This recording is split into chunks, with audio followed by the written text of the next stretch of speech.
To get rid of those pesky ads, request stories, listen to unlisted and bonus episodes, and to chat with the gang, support us by clicking the description link. I'll go ahead and get us started. Welcome everybody to the Talk Murder Me podcast. My name is John. I'm sitting here with Jen and Nicole. Tonight I got a lovely story for you guys. You can also check in the links below. Find her sister podcast, Among the Dirt and Trees, with Brienne. She does crimes that occur out in nature, and it is rocking it right now. The last time I looked at her stats, since she started, which was I think a year ago, she's already hit over 160,000 downloads, which is pretty impressive. Yeah. And she loves what she does, and a lot of people absolutely love that podcast. Are you ready for me to do Lizzie Borden next week? Yeah, of course. Okay. Next week is a very special episode. It's no. You need to tell me though. No, not just because if you want to do Lizzie Borden, but it's your birthday next week when we record. Yeah. So I'll prepare 2 episodes as usual, and if something happens or whatever, I'll still have them prepared. Yeah, but everyone's. It is not to say you can't do it. I know what you're saying. Yours would be number 3. No, hers will be first. Okay. If she wants to do it, she'll be first, and then. But I'm saying if something happens, like I don't know, like an asteroid or something. Something. I just got to put the PowerPoint together. Everything story-wise is good to go. Welcome everybody: Steph, Sam, Brittany, Lauren, Natasha. And we do have some new Supremos to welcome from the Patreon. Thomas, Lisa, and Andrea. Thanks, guys, for joining this week. Thomas, Lisa, and Andrea. Thank you guys so much. And before we really get started today, we do have a special surprise shot request. We are trying to get down the list. So if you're like, dang, I joined a couple months ago, I still haven't heard my dedication. We've got a list. We had to play some catch up when Jen was on our hiatus. We would not do shots without her. So well, I appreciate that, you guys. Oh my gosh, hey, next week when I tell my story, I think that John should sing the song. Do you want him to sing the song? You need to write the lyrics down for me, because sometimes you forget them, so I know I'll forget the one line that's repeated over and over. I do have a coworker who enjoys actually starting off every meeting that I have with him by singing the song. No. Yes. That's amazing. Yes. Is he single? No, he's not single. He lives in Nashville. Is he happy with his I believe partner? so. Oh. I believe so. Hey, Ryan. Thanks for listening. No, I'm going to revoke that ask. I think I'll just keep it to myself. Surprise shots. Surprise shots. We don't know what they are because they're a surprise. So, this is good. This is going to be good with my coffee. It is. I went a little rogue though. Okay. All right. I showed Jen, I was like, here, I need you to take care of this while I finish up our trivia questions. I don't know what the name of this is, but I went rogue. So it is truly a surprise for 2 out of the 3 of us. Okay. But I think it'll be a good combination. Gracias. All right. Cheers. Cheers, Brandon. Cheers, Brandon. Oh, no, that was good. It was good. What was that taste? What was that? Burn at the end? Yeah. Bourbon. Oh, you switched it to bourbon. So actually, what was in it? Actually, that is actually pretty good. Yeah. It was supposed to be Bailey's butternut schnapps and vanilla vodka, which we did not have. We're out of vodka? We did not have vanilla vodka. Oh, it's like, how? But then I pulled out that too, and I was like, you know what? I think bourbon would be a good match with this. And it was. Yeah, that was delicious. It was, yeah. So, I don't know. What should we call that? The Brandon. Yeah, I like that. How's that, Brandon? Is he on? Cheers. I don't think he's on. All right, I've got a lovely story for you guys tonight. Well, we're talking about a serial killer tonight. And how many people out there on live chat, how many of you women go for a jog? Or you? I know you do. I want to ask you, what... Are you sincerely asking that question? Because we all know that if you find me in the woods somewhere, it is not because I'm there by choice, unless I was camping. Like if I have running shoes on and like yoga pants and I'm found dead in the woods, it is not because I went for a jog. Like I do not get inspired that easily. This is how my brain works. Oh, I should go for a jog. No, you shouldn't. I mean, there's like a several month period in down here where you don't have that thought. It's just too goddamn hot. Yeah. Well, the reason I'm asking is, do you have anything that you bring with you if something was to happen? See, guys like me, and I would guess most guys in general, we don't have to worry about things like a rapist coming up on us or spying on us in the woods somewhere. But you guys do, and that sucks, but it is what it is. So do you bring anything with you? I know Nicole has a birdie. I have one of those too. A birdie, basically, you pull the thing out and makes this loud screech. I don't take that when I go for a run, though. Maybe you should. I want to know what you guys take. Anything? Mace, pepper spray? I know my mom carries bear mace with her. And I'm like, Mom, there's no there's no bear mace, or there's no bears in Greenville, South Carolina. And she's like, I know. But there's a lot of fucking rednecks. That's funny. Love it. Can you imagine getting hit with bear spray? I love your mom. She's so spunky. But you guys need to think about that seriously, because I definitely thought about this when I did this story, and it happens, man. And you guys have to, I mean, like that birdie thing on Amazon is like $12. And I'm not saying that's going to save your life, but if you pull that thing and it's real loud, all it does is make this real loud screech. Yeah, or if you get your keyring caught on the door and you accidentally pull it and it comes apart in the grocery store, it also makes a loud screech there too. Not that I know from experience or anything. Actually, there was a period of about... I would have been like, oh, he's getting away. There was a period of like 5 days a few weeks ago where that thing came out of its top, like a couple of, like 2 or 3 times. Well, did you buy it on Amazon or Alibaba? My mom got it for me. I don't know.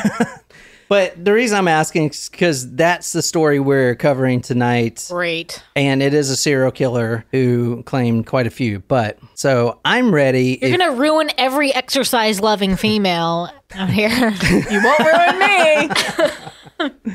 Oh, man. I think I'm going to start that E2M, though, the next round. E2M? Yeah, it's like a fitness, diet, lifestyle club thing. I don't know how to explain it. Cult? It's not a cult. Jen's going to do CrossFit? No, fuck CrossFit. I cannot do CrossFit. I tried CrossFit, and I was forced to do CrossFit. I feel like the things that I had been forced to do for exercise, I can tell you that if I would have come upon them myself, I probably would have enjoyed them. But since I was forced to participate in them, was not a fan.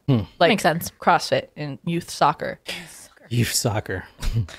All right, so we're getting this story started right now. We're going to go to Google Earth. While I pull that up, I will say if you want to continue this fun, we're doing one here on public, and then the next one will be private. You can easily join us. Go to patreon.com and support us. Plus, you can continue on with trivia. All right, so what state is this, Jen? It doesn't have the labels on it on purpose. Jen. Is it Michigan? Do I see farm fresh eggs? Yeah. What New state York. is It borders Michigan, so I'll give you that. And it is also in the United States. You're gonna get. I know. One day you're gonna get socked in the face, and you're not even gonna see it coming.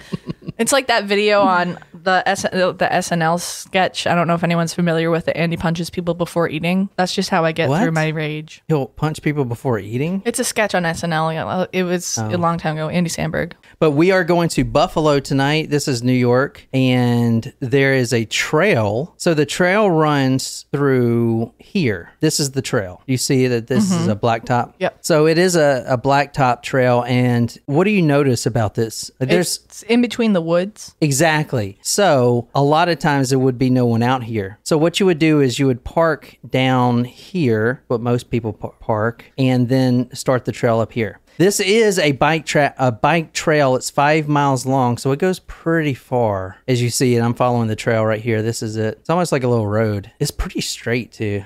There's a bike trail right near me. Ask me how many times I've taken my bike out. No, don't. You should sell that bike if you're not going to use it. No, I want to use it. I know. All right, but that's where we're going to tonight, and we are talking about this lady here. This is obviously a very tragic event that happened. Can you describe her for us? The date here is Friday, September 29th, 2006. And this is the victim tonight. Can you describe her? White woman in her probably 40s or early 50s.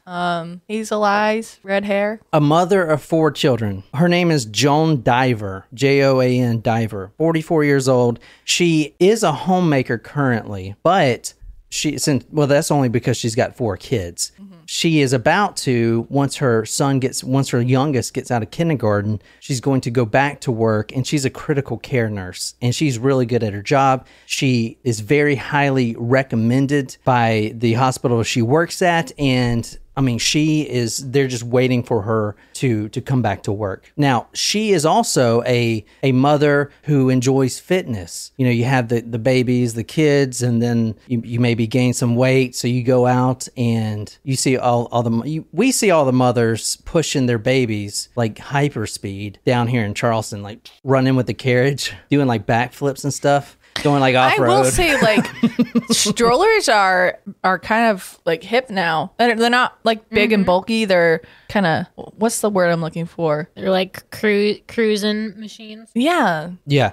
This is her. This is a photo of her and her children. You see there's only 3 there. This is prior to her murder tonight. So very sad. Mother of 4, Joan Diver, critical care nurse, married since 1990. She met her husband at the University of Utah, and we're going to talk a lot about the husband here in a second. But on this day, it's September 29th. It's Friday morning, not even noon yet. She had just dropped her son off at daycare at 9 a.m., so right after that, she has a little bit of time. All the other kiddos are in school. She drives her car, a Ford Explorer, to that spot that I showed you. She parks, she gets out, and she's really fit. She actually runs 20 miles a week.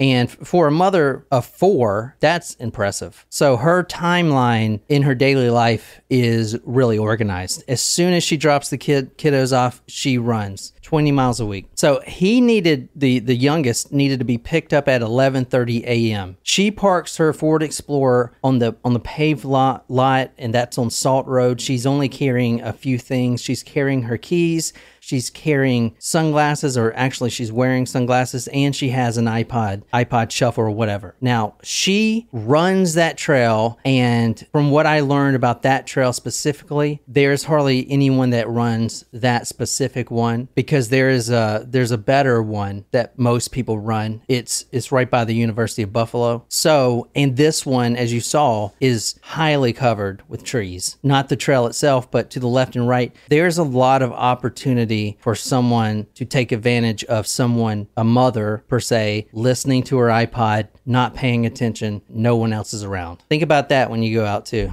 I only run in our neighborhood. You started running again? Yeah, I mean, I haven't in a couple months just because it's been so hot. But I did go for a walk. Yeah, that's why I don't exercise. I did go for a walk the other day. Yeah. And just walked around for like an hour in the neighborhood. Still. The great outdoors, you know? I want to do strength training. There you go. I like that. You can come before we record and work out. Yeah, in the garage. I could do that. John's like, no. Why would you offer that? those poor weights. All right, Why? I don't get much attention anymore. How do you know? I'm in there. I don't use them anymore. Buff. You use your VR for the most part to work out now. There's more to do on VR than just watch porn. Did you know that?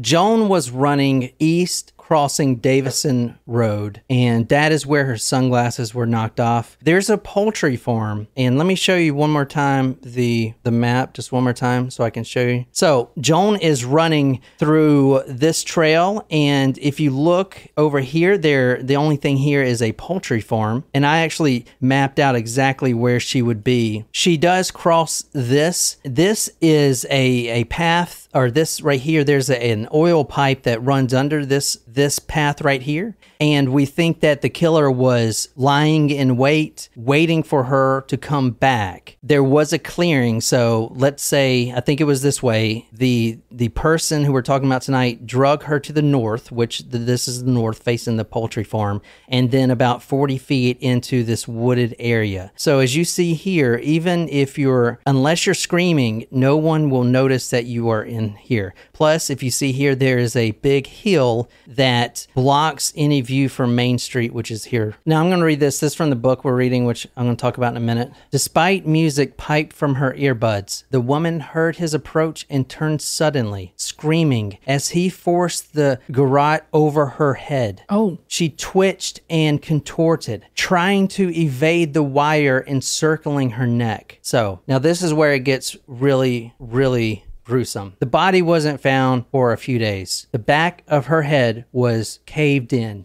No one knows exactly what was used, but detectives think it was a tree trunk. A tree trunk? Not like a trunk that's in the ground, but like a big branch. A big branch, yeah. Limb? Or maybe tree like limb? Yeah, maybe a small, like a pine tree. I don't know. But a limb of a tree. Yes. She was left on her back, running shoes on, spandex shorts pulled down around the left ankle. Only the left? Yeah. Okay. The reason why, if you think about it, why do you think it's only the left? Or right. It switches, but on this particular one, it's the left. I don't know. If someone that is trying to rape a woman, he's got to pull off the spandex pants. As long as you pull it off one leg, that's all you really need. You know what I'm saying? He's not, carefully pulling it off. He's just ripping it off and it sticks on one leg. Now he's fine because the legs can open kind of thing. You understand? Mm-hmm. Which is eerie, but it is.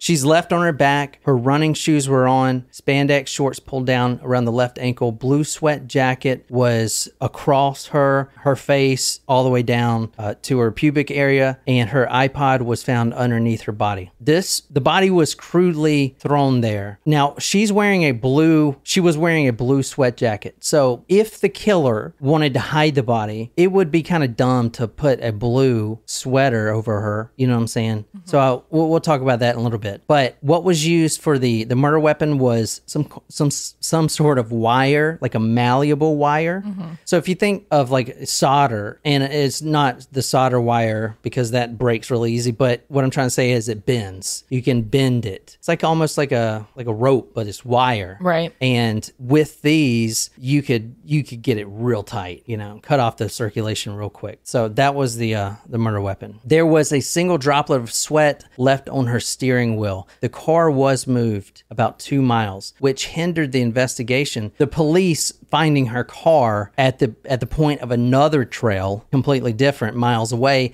they start looking there, couldn't find the body, and then only they went back to this one, and that's when they found the body. She's Nicole's reading tonight from this book. This is in the giveaway here, and it is out of print. So a lot of these books I have to buy because they're out of print. And this one is called The Bike Path Rapist, and it is signed by the judge. Whoa, by the judge. That's cool. Yeah. Well, so this is a giveaway option, a trivia prize option, this book? Yeah, it is. Well, so the book is written by the detectives, and the judge does come in at I can't remember his name, but at the last, how they do the sentencing and stuff like that. Mm-hmm. That's pretty cool. But this is part of the giveaway. I finished the story, and if you want this book signed by the judge, it's another reason to support us. And all this stuff costs me money. I don't get this free, so... Her legs were bare, but she still had on a shirt and a blue sweatshirt that was draped over her, the second man recalled. I looked long enough to verify that it was Joan Diver, then backed away into the pipeline area and called on a walkie-talkie. Now, what about the husband? Think about that. Where's the husband? You got 4 kids. Well, we're going to talk about it, but you have 4 kids. That's a lot of stress in a relationship. I would think. I don't know. I never had kids. I'm going to assume it's not easy. My assumption is based on all the gray hair that my brother, who is only 2 years older than me, has, and he has 3 kids. So I have it on pretty good authority to know that I would never have kids. Children equal based stress. solely on the coloring of his brother's hair. The detective said, quote, her neck looked like it had been split. Her neck. Ooh. Well, transverse or no, not the other kind? Not from hitting her, from the wire. Ooh. The wires, almost like she was decapitated almost. Yeah, exactly. That wire, what I was trying to say is the wire is pulled so tight. Mm-hmm. It's like that story we just did he was using the piano wire. Mm-hmm. Remember? Yeah. But this is about the same consistency. But he pulls it so tight that and he leaves it there. So it's by 40 48 hours, it has dug itself in pretty good. I wonder if he uses like bike wire, the wire like for the brake. I do want to say another thing. When a body dies, when you die, you expand, you get bigger. So if that garrote is around her neck really tight, her body is getting bigger, right? Even her neck. And that is further cutting into her. Does that make sense? Into her neck muscle. Her neck looked like it had been split. And after he strangled her, he beat her. We assume she was dead by then, but we don't know. So looking at the bruises, it seemed like he beat her after she had died. Now let's talk about the husband. Now tell me about the husband here. What does he do? You can kind of tell. Does he work with computers? I'm going to say engineer. It's a very good guess. Yeah, it's a good guess. He is actually a professor, a chemistry professor. Okay. What's on his arm? I think he's just carrying something like a briefcase or something. Okay. Yeah, it looked like a... Why did he do it? It looked like a blood pressure cuff or something. Yeah. They've been married since 1990. They met attending the University of Utah together, and they've been happy ever since. Now, there's some weird things about the husband. The husband, a professor of chemistry at the University of Buffalo, which is really relatively close to where this crime takes place. Detectives, they interview him first because, as the saying goes, it's always the husband. If you watch any of the crime shows, detectives, they always look at the family first, and a lot of times they get kind of laser focused and tunnel vision, but they always start there.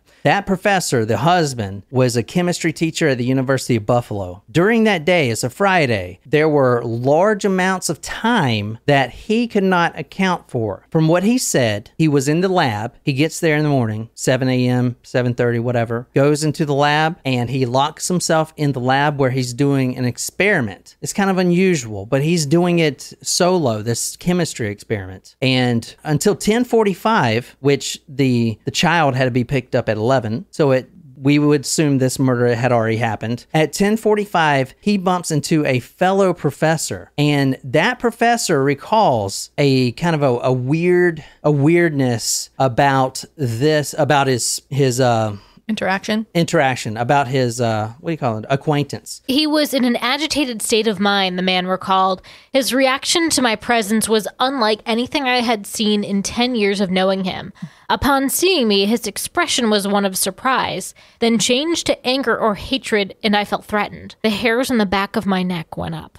Quote, he returned to normal and said that everything was okay. Steve Diver has always been a straight arrow. This was so out of character and inconsistent with every action I have seen from him. So, what do we have here? The detectives go in, okay, you're in the lab, you're by yourself. That's kind of weird. First for that, you're doing a chemistry experiment, okay. A lot of time unaccounted for, all right. But when you find out that your wife didn't pick up your youngest, instead of calling 911, you call the sheriff substation in Clarence. That's odd. If I find out my wife is missing after she went for a run, I'm not going to call the Mount Pleasant police. I'm going to call 911, right? Wouldn't y'all? Yeah. I mean, I don't know. I don't know the number to the Mount. You know what I mean? I wouldn't know the local number. I think to look it up, I would just call. Joan Diver, when her body was found and examined, she wasn't raped, but it definitely looked like she was. Now, a nurse driving back from the bank that Friday saw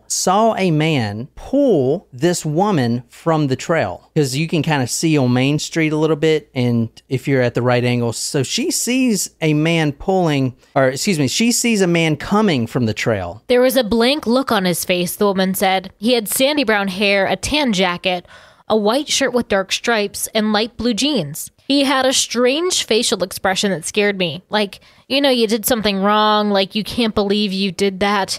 He looked like he was in a state of shock. I worked as a nurse, and I've seen that expression before. He straightened up as I got close, like he didn't want me to notice him, and he didn't want me to see that he was hurt. His appearance frightened me, so I left. 1 week later, that nurse sees the husband, Stephen Dyer, on the news, and she says the following to the detective, quote, with the expression of somewhat heavier look under his chin and his hair slicked back and no glasses when I saw him on the bike path, I'm pretty sure it was the same person. I'm I'm 90 to 95% sure. Now, here's the thing. The husband was the first to spot his wife's car, okay? It was at that trail, the original trail, before it was moved. He's by himself. He goes out by himself, spots the car, tells the sheriff, and then the husband goes home to change his shirt.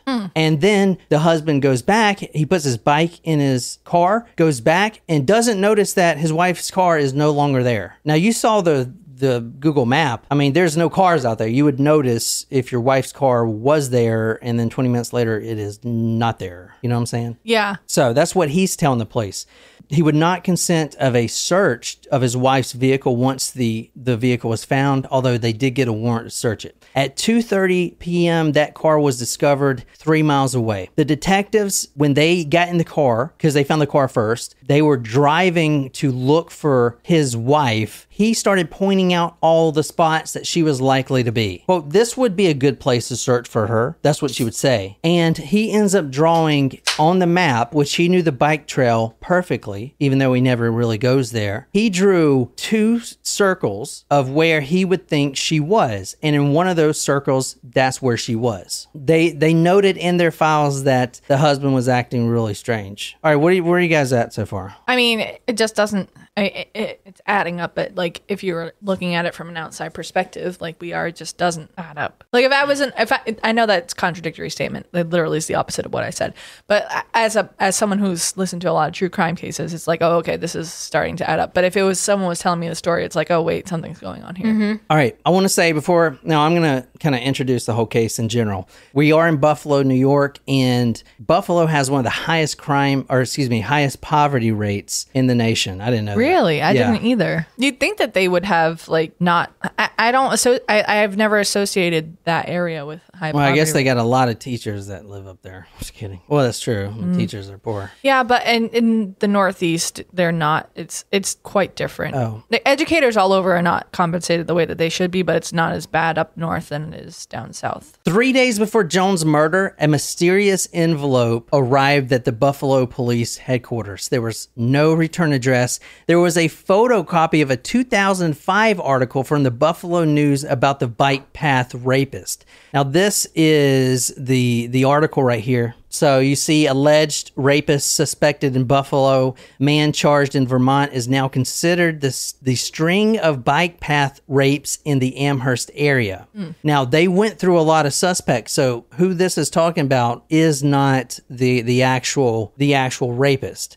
Now, before I get any further, if you know about this case, you will also know that they put a mentally handicapped man named Anthony Capozzi in prison for 22 years that they thought was the bike path rapist. Because as you'll see, the bike path rapist turns into the bike path killer. It's almost like the Golden State Killer. You remember the Golden State Killer? At first was the Visalia ransacker, and then he went to the East Area Rapist. And then, like in all rape cases, in all rapist cases that we've covered, they always escalate to murder, either by accident or on purpose. Sometimes it's accidental, but they all get there. And once they cross that line, they keep the serial killing going. You know what I'm saying? So in this paper was highlighted the fact that in 1994, there was no sperm. So this bike path rapist was active between 1981 to 1994 or 1996. However, in 1994, the rapes, which there were plenty of rapes on file for him, there was no sperm until, and then 1996, it went completely blank. Like he stopped doing it. The reason I'm trying to say this is because that one piece of sweat found on Joan Diver's steering wheel, now with DNA, where it's at or how far it's advanced, matched this bike path rapist entirely. So now they know who it is, but they didn't know that it was part of the same thing because there was no murder. This is the coming out of retirement. So kind of like stops in 1996 and then doesn't kill again until 2006. So like he had a bunch of kids, maybe 4 kids, and then decided that he was going to pick up again? No. The question is, why was there no sperm in 1994 to 1996? He was using protection? No, I don't know. Or maybe he didn't like come to completion. Maybe he went like in and out and then was like, okay, I'm done, but wasn't done. They would still find sperm though. Traces. Wait, sperm. So, no. I'm confused. All right. So I'm semen. confused. You said there was no sperm. No. Semen, okay, is that white gooey stuff that comes out of your wiener. Oh yeah, I know what semen. Okay. So he's infertile. Sperm is I understand. Okay, got the it. Millions of Swimmers. Got it. swimmer. Well, mine goes like this apparently because I smoked a lot of dope, and they bump into each other. It's like You're confused. yeah, You're high. It's like, hey, you look hot. Wait, aren't you my cousin? That's a Southern joke. All right. There are 2 reasons that there was semen but no sperm on those rapes, okay? Either he has testicular cancer or some disorder like that, or he's got a vasectomy. Okay, that's the reason why. Yeah, that's what Brittany said. He had a vasectomy. Oh, nice. You should give her a point. All right. That was good. Say less. This case is both the rapist and the serial killer. They are the same person, but it is basically 2 separate cases, so try to stay with me here. So he had his time where he was just raping, and then he took a break and then decided to start killing people. No, he stopped. Just let me get to it. Okay, sorry, I didn't mean to rush you. 3 days before Jones' murder, so this is in 2006, an envelope goes to Buffalo Police headquarters, and I showed you the newspaper that was in it. It talks about the Bike Path Rapist, and underlined was the fact that he could not produce sperm. Very weird. On the back of the article was one name, Arnold Ware, W-A-R-E, and an address for whoever this Arnold Ware is. Now, the detectives obviously go there. The detectives go to that address. This guy doesn't even live there. He lives at a new address. They do find him, and they find a man that is very recluse. He is definitely not the killer. He is a stoner. He's got a long beard. He is overweight. He has no computer, no TV, and he doesn't even have a car. Maybe that was his house in the woods. It's definitely not their guy. The detective says about this, he was slow on the uptake, kind of spaced out, like a throwback to the 1960s. He was smoking pot because we found roaches in the ashtray. We talked to him twice, but he claimed to have no knowledge of how that letter got to us. Once the DNA came back, they also figured out it wasn't him either. I'm just trying to get through the case. But I will say that even if they did bring the Bike Path Rapist in before they knew that he also killed, they wouldn't be able to charge him with anything because the statute of limitation in New York for rape is 5 years. What do you guys think about that? You're not even. The statute of limitation of rape is 5 years. That's shit. What year was this? 2006? Yeah. Have they changed that in New York? I feel like it's 7 here. I mean, that's only 2 more years. I just don't understand how a violent crime such as that could have a statute of limitations. But I don't want to because it sucks being a woman. Yeah, but I mean. Well, men get raped too. Yeah. Oh, okay. Oh, yeah. okay. Are the majority of rape cases against men though? No. Okay. No, so but they still happen. I mean, it's, and I think that even if it was a male getting raped, like even if he got raped 20 years ago and was ashamed to not say anything about it and then decided that he wanted to say something about it, he deserves justice as well. Agree. But I'm just saying. Majority of rape cases are a crime against women. Yeah. Like a majority. More than 90%. Yeah. But I mean, there still should be, there should not be a statute of limitations on that. On a violent crime. I agree. Men do get raped. We already said that. Yes, we know. Oh. You weren't listening to us. See how it feels? See how it feels? It feels all right to me. I'm just kidding. So the Joan murder happened 29th of September. Right now we're going 9 days before. I want to show you what it's like to be approached by this man. Show me the meaning. Now I know I kind of took you guys through a loop, but the detectives are... I thought it was a straight line bike path. The detectives are notoriously terrible when it comes to this case. This specific case. I mean, they let this killer go for 20-something years. Shame. And you saw what we went through with the husband. Mm-hmm. It wasn't the husband. It wasn't. No, but they spent so much time on the husband and all this stuff. And I told you how that woman's like, I'm 95% sure. Now you can see how that shit really destroys a character, case. yeah. Not only is his character, but anything. So we cover a lot of these cases, and let's say a sketch comes out, a composite sketch, like it did here, or an FBI profile. Mm-hmm. If it is right, then it can really improve the chances of bringing justice to the victim. However, if it is wrong, and it is usually way off when it is wrong, then it will completely almost make the case unsolvable. We've done stories where, the FBI profile comes back. Yeah, it's a white man living with his parents. It turns out to be a black killer with a whole family or something. So what I'm trying to say is police, they have tunnel vision when it comes to the sketch. They're only looking for the certain type of person. So even with this woman and the woman we're about to tell you about, even with their information that this guy was a Mediterranean looking, Hispanic looking, which the husband was not. He's a white guy from Utah. They still were focused on the husband, Anyway. Because he was acting fishy. I mean, was he? You go back to everything I said. Was he really acting fishy?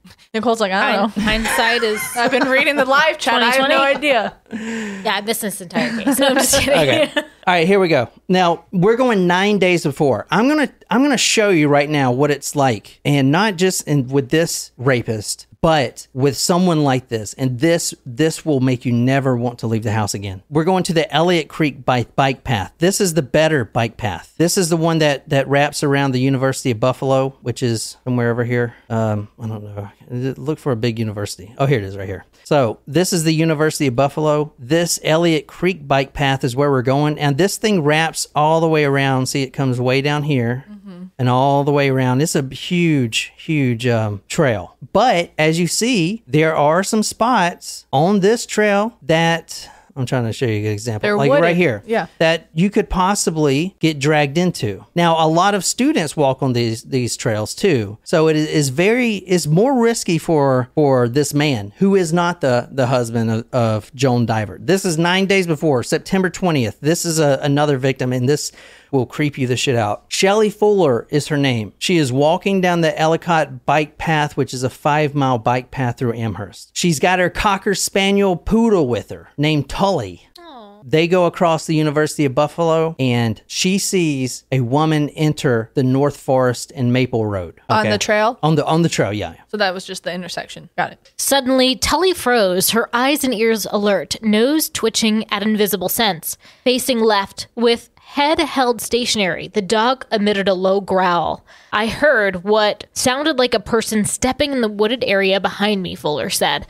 I looked up and down the path, but I was completely alone. She didn't want to go walking because she was already creeped out about this. And she recalls the Bike Path Rapist that happened in Buffalo. And this was a whole span of rapes over however many years, 16 or whatever. So everyone around there is still freaked out, even though it's been 20 years since anything's happened. Okay. She goes in because she sees another woman going in. So she's like, cool. This is like my unofficial walking partner. And she didn't know that woman was jogging too. And she was just walking with a dog. So that woman's gone. Mm-hmm. I heard what sounded like a person stepping into the wooded area behind me. So she can hear things cracking, little sticks cracking, stuff like that. The dog, he is starting to sense something is not right. So she takes off jogging. She sees an older man walking, but he's too far ahead. She's like, excuse me, hello. Couldn't get his attention, He's old, so he can't hear. Right. I put pay attention in my notes because this is a good idea for women. She picks up her phone and calls her husband. Nothing, voicemail. But she doesn't say, oh shit, end call, put it back in her purse. She pretends to talk to someone. Oh yeah,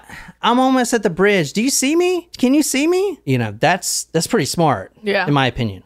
Looking back, a man emerged from the woods on the other side of the stream. He bent down to retrieve something from the brush. Fuller's heartbeat pulsed, and she took off running again. She takes off running, looks back. This man was obviously right by. There was a man there, and he looks down and he picks up something. He was there stalking her, 100%. She's creeped out, but she's running now. And if that guy wants to catch up with her, he's got to run. Right. All right. And then it makes it obvious. She hears something. She hears the sound of a bike. The gears going.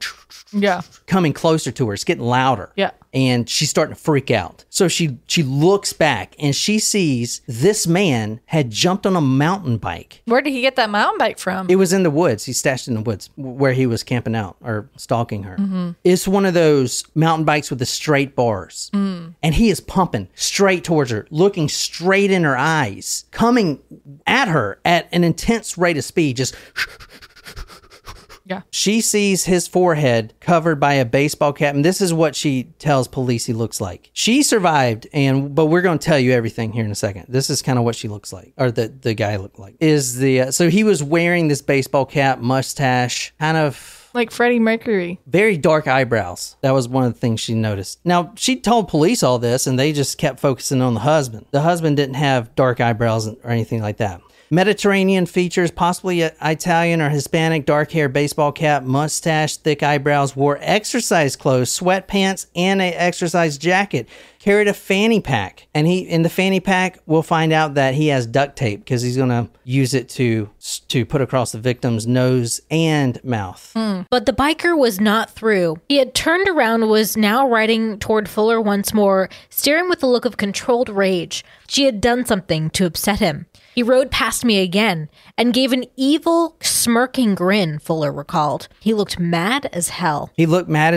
But he decided not to attack her. So she walks out, she calls the police immediately, and gives them that sketch and everything else. Now, she also remembered that on this day, 16 years ago, was the anniversary of the first murder that this Bike Path Rapist committed. And that's what we're gonna go through the MO and all the murders here in a second. How did she remember that? Everybody around this area remembers that. It was huge news because it was rapes that were happening over and over on these bike paths. I mean, we're talking about 20, 25 rapes in a span of a few years, all in the same sort of way on these bike paths, all with the rope. It's just that one time, well, two times actually, that those victims ended up murdered. And that was, 16 years ago. So now we go back to the Joan Diver case. It's like he's out of retirement, you know what I'm saying? And he's back. Right. So.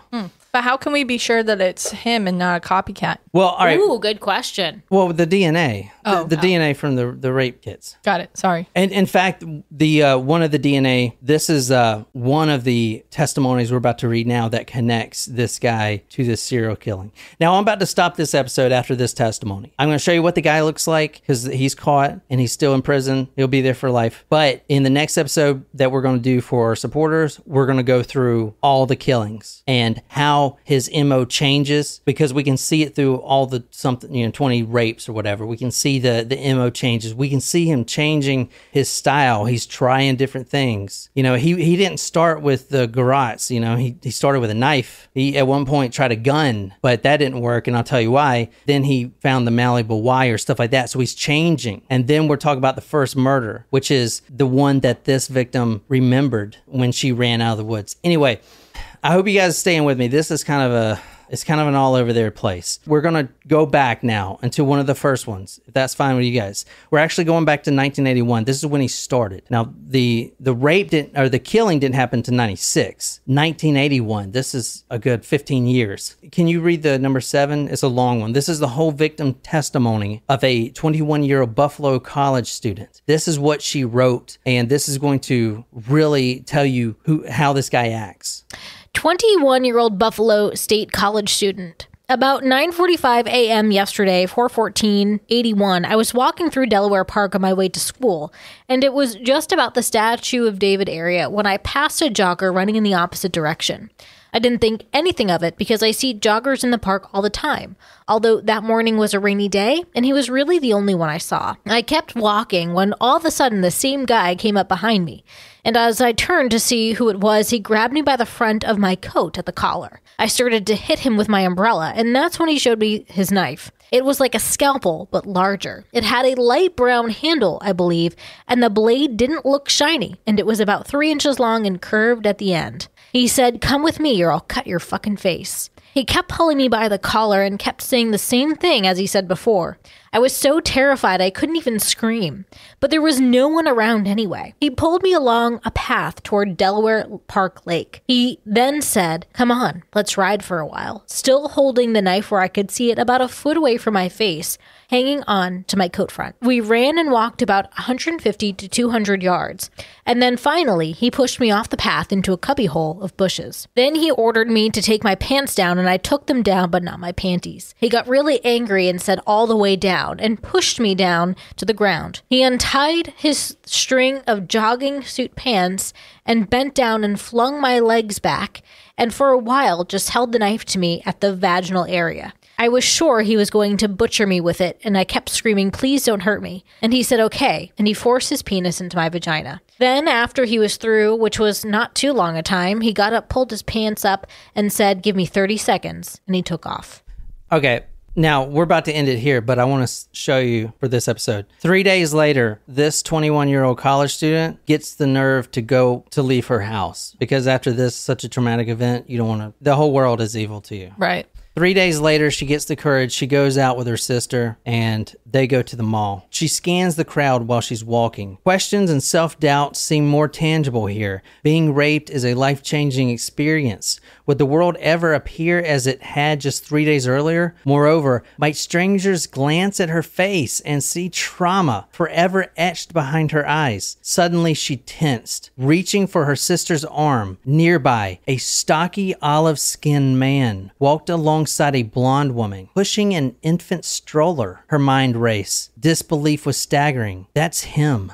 She knew. That's the man who raped me. Their eyes met, and he turned apprehensive as well. Quickly, he hustled the woman and the baby away. She got the car make, a blue Oldsmobile, and the license plate number. The police went to the home with that car registered. It was a Wilfredo Caraballo. Wilfredo, lies about the car because it's unregistered. Now, this is in 1981. This is one of the first rapes. If she didn't lie about that car being unregistered, and she said that the car, there's no way it was, we don't drive it, it's unregistered. Mm-hmm. They looked at her, yeah, she didn't look anything like what this lady described. Mm-hmm. 25 years later, she comes into the police station and says, "I lied to you 25 years ago. That was my nephew driving the car. And this is the killer here." Whoa. The nephew. All those rapes, 3 murders could have been avoided if that car was registered. She didn't want to get in trouble. Her nephew, Altemio Sanchez, who is known as the Bike Path Rapist and Bike Path Killer, was driving that car that day with his wife and his newborn baby.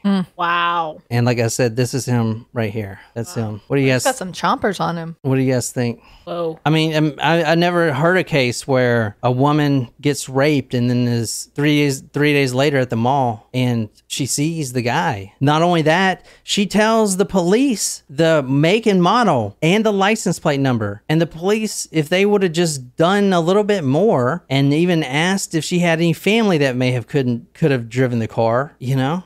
If that car wasn't unregistered, and we're talking about 25 to 30 rapes and 3 murders. We're going to get to all that in the next episode. But on this next murder, I'm going to show you her photo here. This would be the first one. We're going to start the episode 2 on her. And the detective says, quote, "I've been a cop for a long time, and I believe that everybody is capable of murder. But not too many people are able to watch someone die a slow death. This guy did." Wow. So that's where we're going to start for next episode. But anyway, what do you guys think? I know it's kind of slow and a lot of information there, but you know, that was crazy. I hope you guys like that. Mm-hmm. And so we are going to do the part 2 on that. We're also, if you guys want to stay and if we have time and, you guys can support us or whatever and watch that. But we're going to talk about something totally unrelated, but I'm going to tell you where the best place to murder someone is. And by best place, I meant there is a 50-mile stretch in the United States where there is a loophole, a jurisdiction loophole that you can kill someone and be completely exonerated. Because stay tuned for murder tips. Like, what have we come to? I know. Well, I me say, Who is listening to this? Nicole and I do not condone murder. I'm a little unsure about your allegiances, John. Well, it's not as easy as driving your car to you. There's a mountain and you got to do some hiking. And plus you have to do every part of the crime there. You have to, because if you plan the murder, let's say here in South Carolina, that's conspiracy to murder, you're going to jail. You have to do every part of that murder in a 50-mile space. But if you're giving them if you're telling them that they have to plan the murder in this 50-mile space, wouldn't they already know that they were going somewhere to plan a murder? Like, you can't make that happen. If I say, hey, let's go take a vacation in nature. I know a perfect place up in the mountains. It's beautiful. You ain't gonna know, oh, is that the zone of death where you can actually kill someone? No, but if you're planning on taking someone there to murder them, then you have already plotted and your whole case is just gone. What I'm just saying, Jen, okay, I'm just saying. You wanted to glamp. You always talk about that. Perfect opportunity. Not there. and that's all I got. So I hope you guys enjoyed that story. And until next time, my name is John. I'm sitting here with Jen and Nicole. Good night, you lovely, lovely people.